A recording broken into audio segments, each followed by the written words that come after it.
Okay, I was thinking it would be good to just introduce the idea of learning something from Tablature, because a lot of the books and things you can download online now are expressed in Tablature. One thing I would say is that Tablature is not a replacement for understanding how to read music.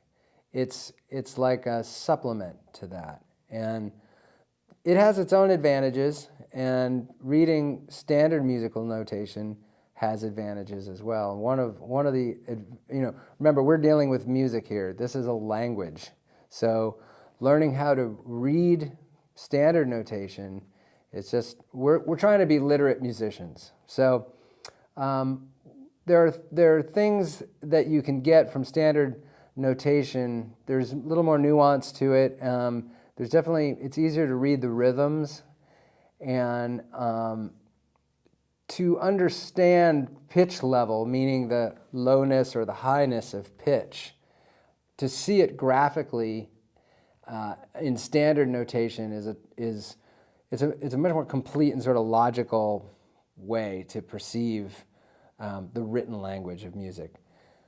That said, the tablature, reading tablature, can be very helpful in just kind of like figuring out where to play the notes. Because, like I've said all along, you can usually do something on the guitar in more than one place. There's more than one way to do it. I mean, one thing that we know is that we can find the same note on the guitar in several different places. Like if we took a G note, just this G in the same octave,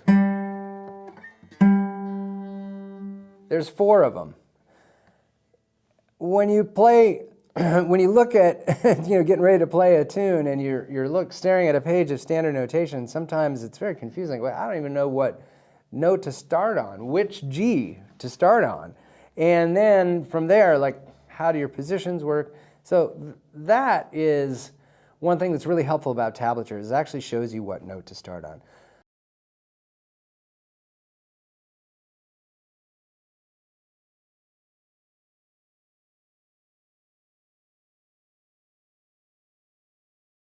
There are 6 strings on a guitar, whereas a banjo has 5. So there are 6 lines similar to the lute tablature. The bottom line is the low E string, and the top line is the high E string. The numbers, similar to the other forms of tablature, show you where to place your fingers, but there are some additional articulations that are typically shown on guitar tablature. Hammer-ons, pull-off, and slides are usually indicated by a straight line. And there are different forms of tablature. Sometimes people use the easiest possible keyboard characters to show tablature. So sometimes you'll see 5, P, 4, indicating a pull-off, or an H for hammer-on, something very simple if they don't have a graphical representation. Sometimes arrows and lines indicate where you want to bend a note. There are all kinds of variations in the types of articulations in tablature. They're pretty self-explanatory and intuitive. Sometimes you might have to ask a specific person who created that example what they meant by a particular type of notation, but usually you can figure them out. Sometimes guitar tablature shows finger picking and specific rhythms, and sometimes they're only shown in chord charts above a vocal line or above a piano score. Those are chord charts. Those don't indicate any kind of rhythm or any kind of finger picking. Those can be picked or strummed or played in any rhythm accompanying the singer or along with other instrumentalists. A chord chart works a little differently than guitar tablature. It's a grid turned on its side, usually showing about 5 frets. The frets are shown horizontally, and the strings are shown vertically. The low E is on the left side, goes up and down, and the high E is on the right side, going up and down. Circles on the frets show exactly which strings and which frets to play. So you place your fingers there. An open circle on the top means play that open string. An X on the top of a string means you should mute or not play that string at all. Finger numbers are sometimes shown in the circles, and sometimes they're shown on the bottom of the chart, and occasionally you'll see them next to the circles. You can see them in a couple of different places, but those numbers refer to your fingers. Remember that T is for the thumb, 1 is for your index finger, 2 is for your middle finger, 3 is your ring finger, and 4 is for your pinky. Often accompanying chord charts are what are called chord symbols. So next to a chord chart, you might see C, M7. Sometimes the M is uppercase, sometimes it's lowercase, or just A with a lowercase m next to it. Those are the names of the chords. That would be C, let's say major 7th or minor 7th, or A minor.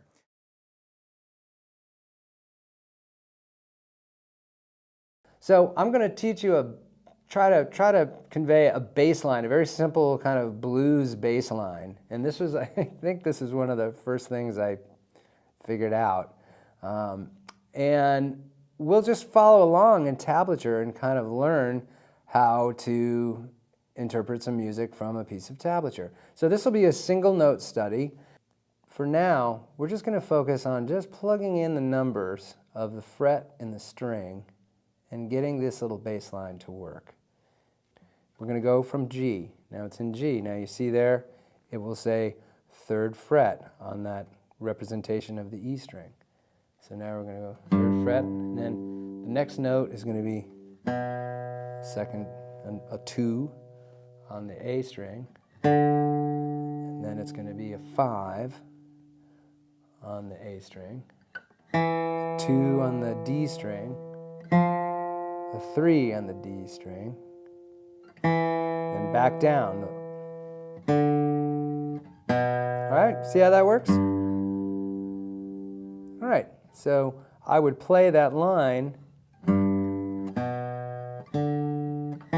Just follow along.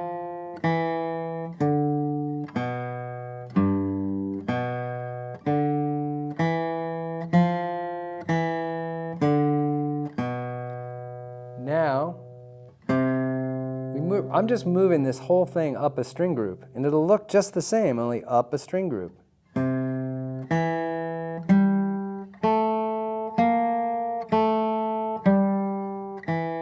we're going to go back down. You see, just follow it along. Okay? Now here, we're going to use, you're going to see our chromatic experience come into play. So we're going to have the 5 on the E string, number 6 string, 5, then 2.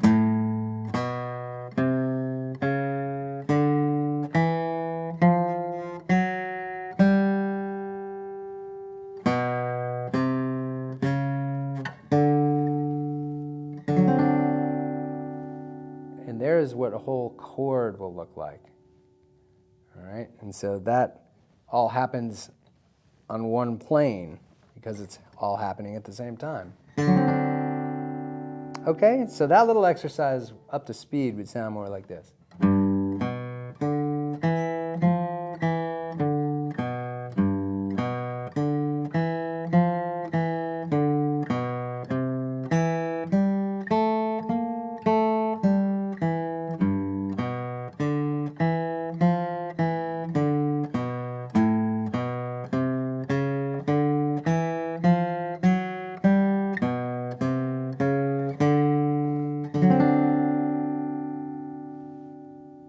We better go back to 1.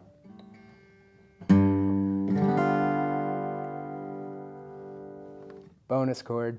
All right, there's your intro to tablature. And that might help to get you going. I hope so.